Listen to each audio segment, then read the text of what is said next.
Hello, this is Jason with Jason's Heart. Matt is currently away for this episode, but today we have a great guest. We have Philana Blakely with us, the Department of Corrections. You are the Administrator of Reentry. reentry. So we are going to talk about some things with custody and reentry.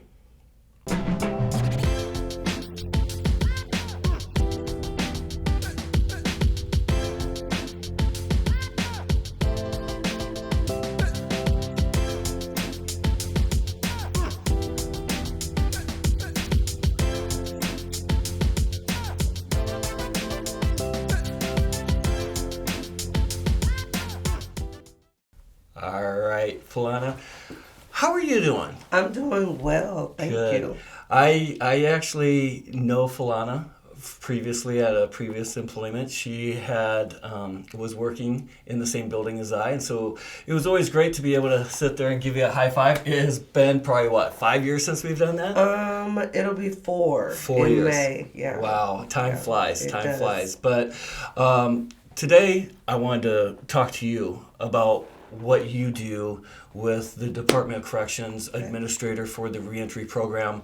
How did you come about getting into that? Or let's talk about a little bit about your background, because I know you worked in the health field for a long time. If you could give us a quick background a little bit. Sure. So, as you know, Jason, I am not a native of Nebraska. I am a native of St. Louis, Missouri, and I was seeking work at the time, and I was working with a headhunter, and they were like, "Hey, have you ever thought about putting your resume out to surrounding states, or do you just kind of want to stay in the Missouri area?" And I was like, well, no. So anyway, I got a lot of bites here in Nebraska, and I accepted a position as a social service worker with the Nebraska Department of Health and Human Services in the Medicaid division.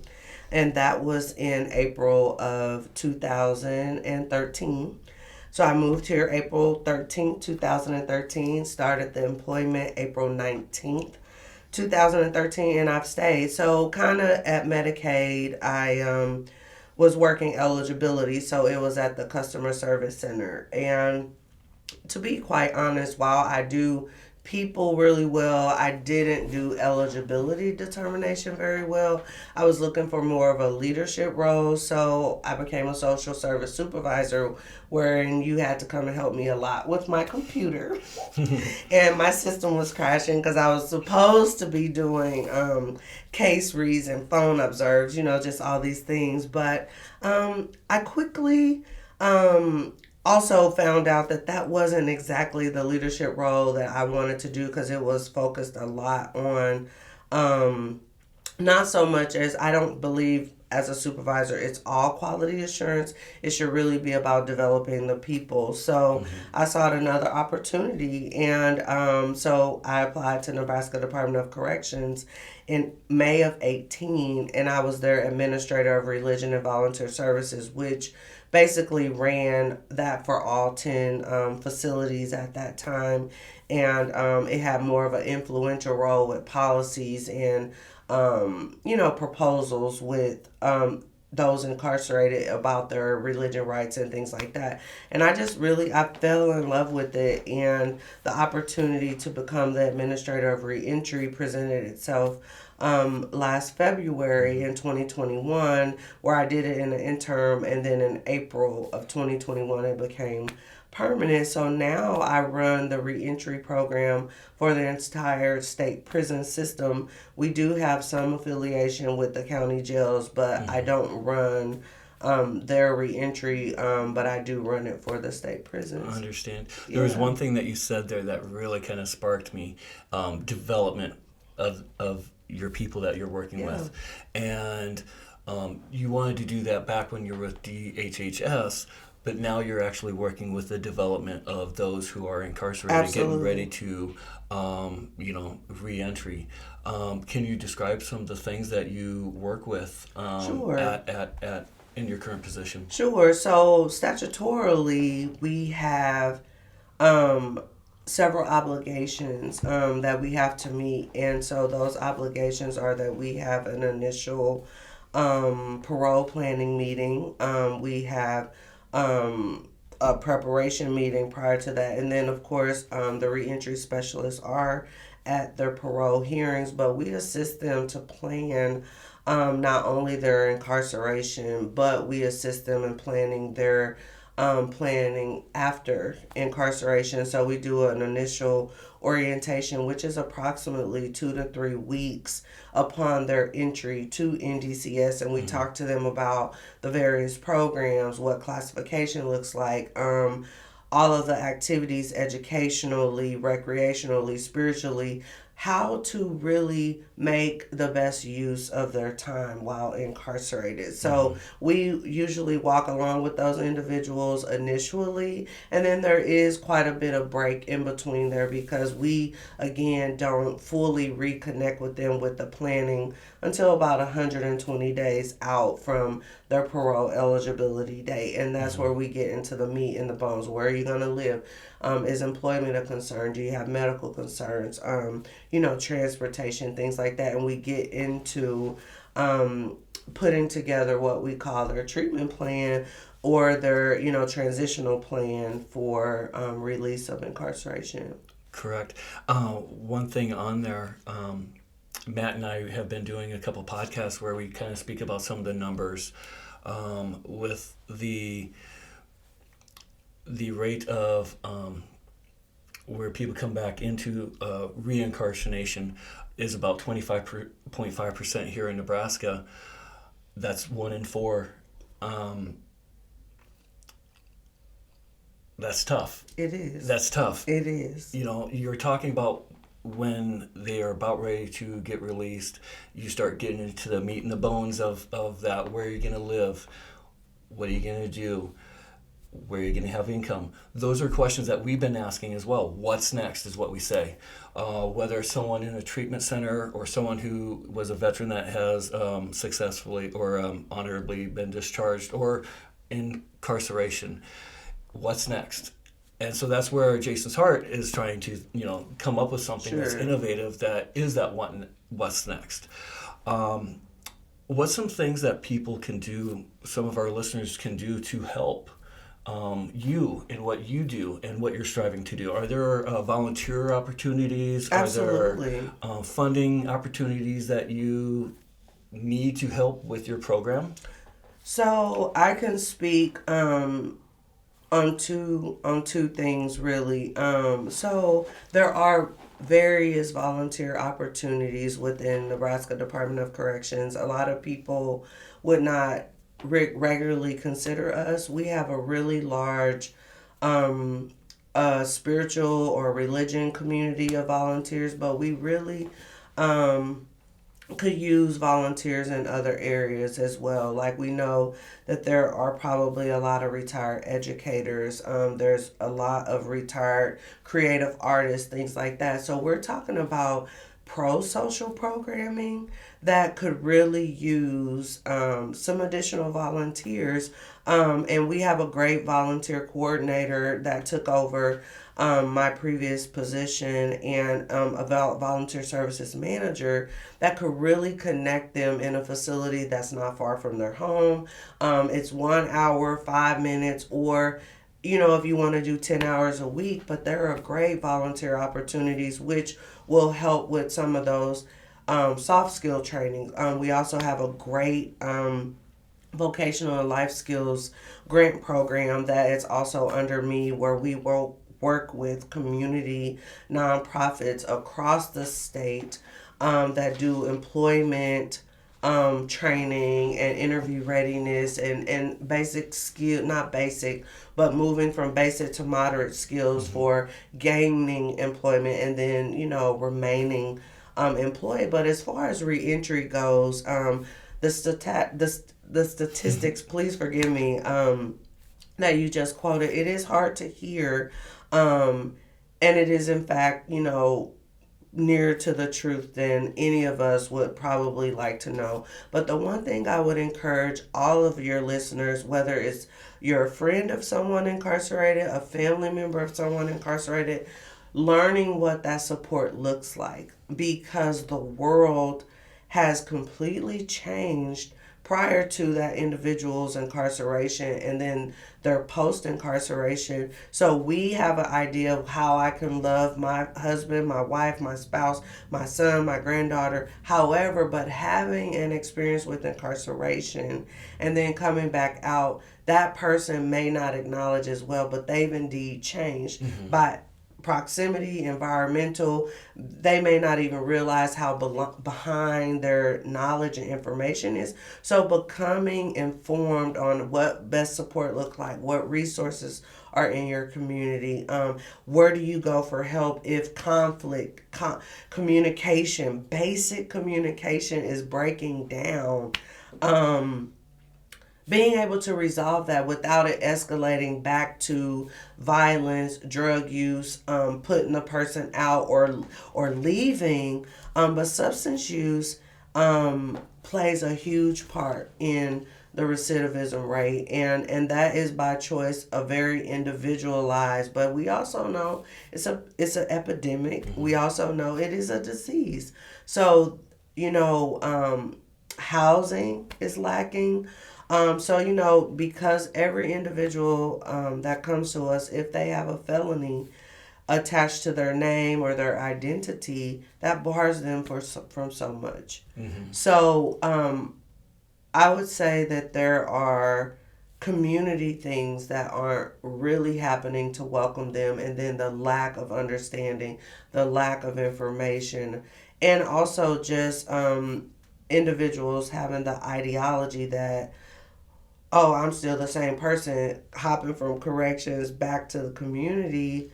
They get a rude awakening because they're not the same Philana, maybe. They're not the same Jason. They literally have been influenced and changed and are either unaware or disregarding it.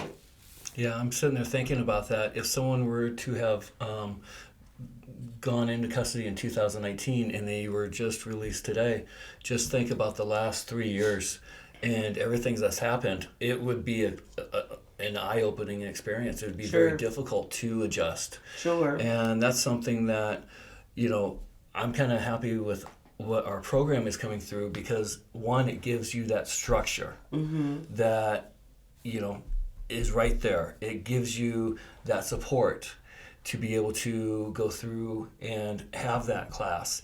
There's just so many different pillars that, can go through and help out in a situation like that. One thing I was going to ask about here is what's some challenges you see with some of your folks that are beginning that reentry program as they prepare to leave custody? What's some of the challenges that they've been kind of coming across? Housing, employment, also just honestly, I don't want to really hang everything on the lack of understanding, but really just the thought process that things are the same as kind of when they left. Well, my family got me, my friends got me, I know what to do. The hood that is still there, I'm gonna go and talk either to my former employer or my guy, my guy gonna get me on. I'm gonna just make it up to the hot tea place, and it's not all true. But we don't get to tell individuals. These plans are individualized. We don't get to dictate where they go, how they want to go, when they want to go, unless they have a requirement to meet for post-release supervision. But that's under parole and probation. That's not under NDCS, but they are a free person once they are granted parole. So we don't get to dictate. So some of it is the failure to plan. Some of it is the failure to acknowledge, I don't exactly know what I want to do. I just want to get out of prison. Yeah. Some of it is, I can get a job. Some of it is just admitting they've never interviewed for a job. They've never put together now what is needed, a system impacted individual resume. Now we have to put down in incarcerated, I was this, but we don't use those words. We just put employed by the state of Nebraska as a blah blah blah, sanitation technician, employed by the state of Nebraska as a laundry technician. That means they worked in a laundry room in one of the facilities that they were assigned to. So it is pride. It not all of it, but we all struggle with pride and ego, right? So it hinges on the idea that no matter what, I'm going to make it. But we all know that if we fail to plan, we are already planning on failing without verbally saying it, without acknowledging it. And also the community is not very nice. We are in a state where I work for the state of Nebraska, so I'm very careful, but I'm also very transparent. We have to come up with something other than incarceration. Mm-hmm. We have to come up with something for treatment for those that really struggle with drug abuse and alcoholism. We have to address the racism problem that we really have in our state, not because it's just black and brown bodies, but it is poverty, the redlining, the barring from jobs, the haves, the have-nots, the Republicans versus the Democrats. We have, for a very small state, we are very high charged in racism. And we have to find a way to address it because these individuals, many of them have victimized terribly. And we cannot minimize that.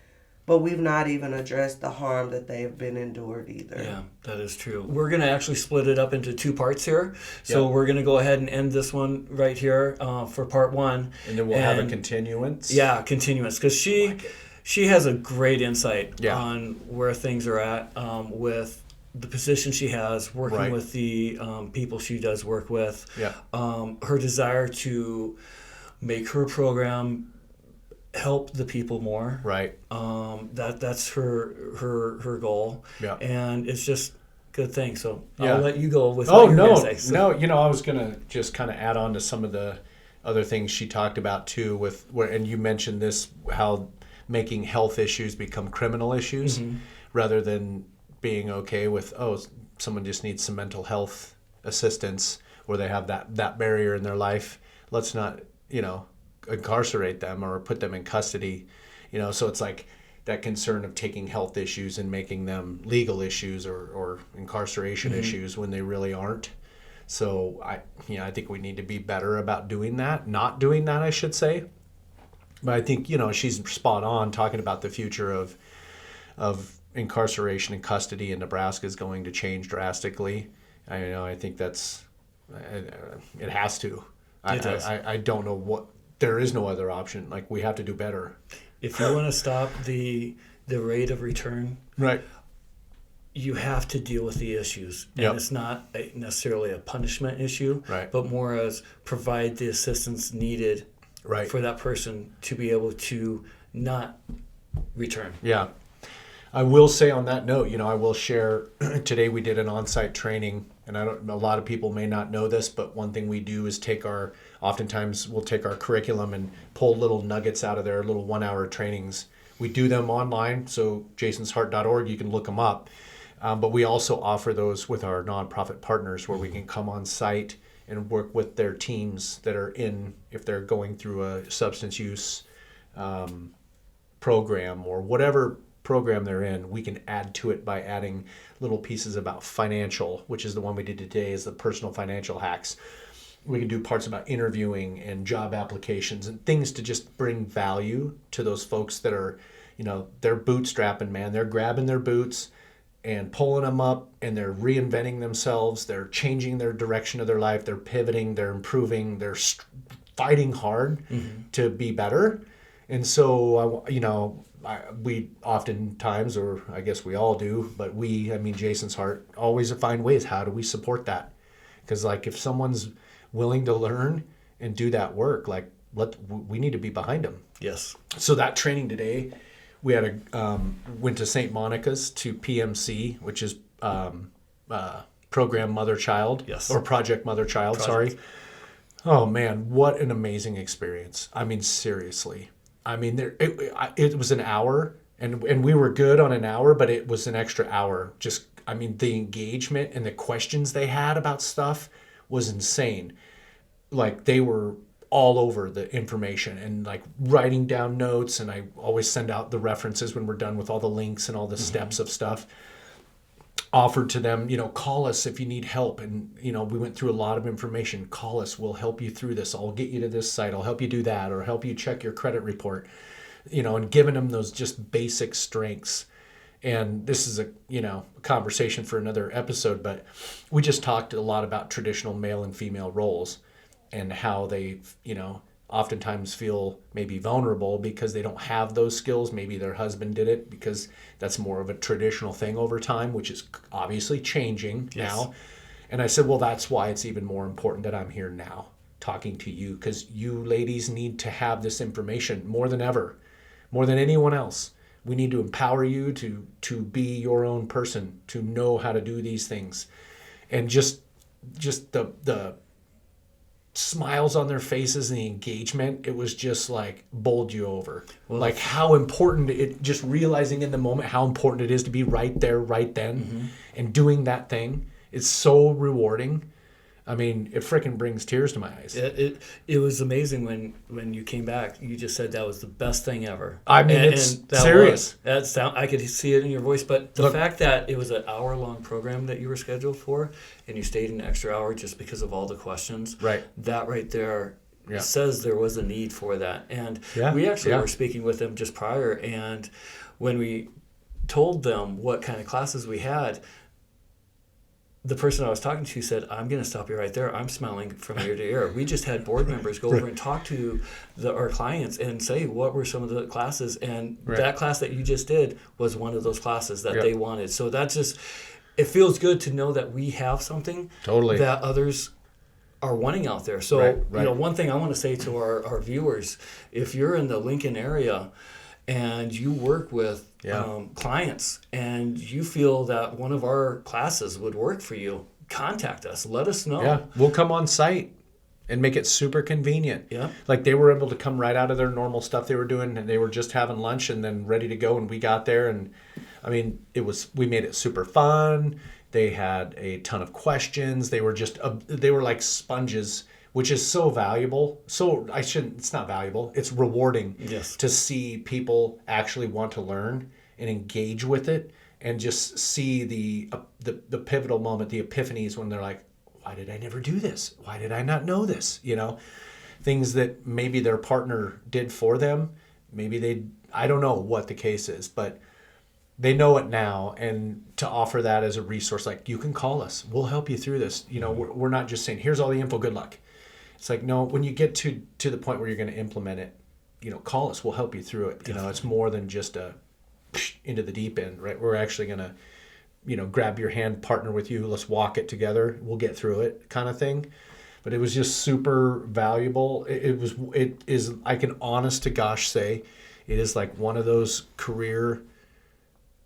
not career changing, but just career impactful activities that you get to do. It's one of the coolest things I've ever done in 30 years of being in business, to be able to do something like that and give back in that way, and then see how it's received and just the differences. We talked about their kids' credit as well, because a lot of them have children. Some of them are just getting them back right now. And so to have those conversations about how to protect their kids' credit and their identity, and talking through that, they were just like, they were so thankful. Anyway, I'll stop talking about it, but it was I can't say enough good things for our viewers that are considering supporting this. That is what you are supporting, is us being able to bring that to people who they're out there trying to change and be better, be a positive force in our community, and come back to our community. And we want to give them all the opportunity and resources and foundation to do that. And this is one of those ways. So believe me when I tell you, when you support what we are doing, the breadth of impact that you make you can't ever realize it, right? So Huge. And one thing as well, as you're talking about this, I wasn't able to go. I wish I could have, because I would have loved to have done that, because I love to go on site with our clients. I know. On our sister side with Soren Group, there's been so many times where I've gone to, I'll even say that particular place, their phone was out, and it was the client phone. And I mean, for most people, the one phone going out isn't a big a showstopper, but when it comes to that's their communication. Yep. When I got there and I was able to get that phone up and running after a half hour working with a phone company on that, just just feeling, knowing that they have their phone back and they're able to reach out to their friends and family and have that support that they need. That's something that small, just walking away, just made me feel so good. And that's what I always loved about working where I am, is because I have those daily where I'm able to go there and do something small, but it impacts them so much. It's huge. And then hearing what you've done is on such a higher scale than what, some of the things I've done and felt, that I can just feel that coming from you. So it is amazing feeling in what we're doing here. And we're trying to scale that up to just being more and more impactful and have more and more positive changes. I was on a high after we left there. And I think Victoria would agree too, because our social media wizard Jedi Victoria came with me, and I'm glad she was there to help, because that system they have is kind of funky. So it was good to have somebody helping with that. But she was able to actually answer. They had some other questions about iPhones and such. So she was able to provide some value too. And I mean, I think when we left, she was just like, wow. She even, I can't remember what she said, something about that was so much better than online. Because like actually being there and engaging with them, and just you get the energy. I was getting energy from them. They're getting it from me. It's just, it's just one of those things that is just so amazing. Like I could do it for free, which is why we do offer this stuff for free to those nonprofit partners, because we know how valuable it is. But to get to go, like, it isn't free for me. It's so rewarding, not monetarily, right? But it's so valuable, and to get that, it's an intrinsic value that you get from making that kind of impact in your community. It's just mind-blowing. So it's such a cool thing. I'm so glad we do that and are doing more of it. Yes. Because it's such a huge value. So it's amazing. I mean, when we say Lincoln's an amazing community when it comes to the support of the nonprofits, there's a reason why, because those nonprofits are out there doing whatever they can. Right. And that's just... And people like Philana. Yep. And they have also with PMC, they not at that location, but their other location, they have folks who sometimes are there from being out of custody. Yes. So we talked about maybe doing a first introduction to it there, and then when they move to the second level, doing a second introduction to it there, which will probably engage a little deeper, because they'll be in a different place mentally, to where they're going through the difficult work they need to do for themselves, that they're maybe a little more open to the things we're teaching and actually being able to implement them in their life and make those changes. So it'll be cool to see the evolution of it. Information that when they're ready to take those steps with the information, they have that tool. So, right. Yeah. Good deal. So anyway, very cool. It was a great time, and, kind of continuing that conversation with custody. And obviously our next episode, a few episodes, we're going to transition into mental health. Yeah. But definitely wanted to get Philana's take on the state of affairs for Nebraska and some of the changes. And I agree that health to custody issue, that's a bad thing. Like, we should probably not do that. It's a thing of where, with Philana, the reason why we want to have that separate episode is because we are moving over to the mental health side, and a lot of the things that we deal with is mental health when it comes in the custody area. So we'll continue that one here in a couple weeks and go from there. So that sounds good. Well, awesome. Thanks for tuning in. Hope you enjoyed some episodes here on incarceration. We're going to get into some more good stuff here and try to solve some more problems. So we're going to make it happen. Become one of the people helping people. And you go to where? jasonsheart.org, right? jasonsheart.org.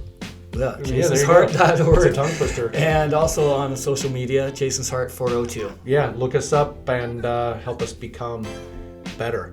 Help us spread the word and do more work in our community. Thanks for tuning in. Awesome. Thank you. Nice.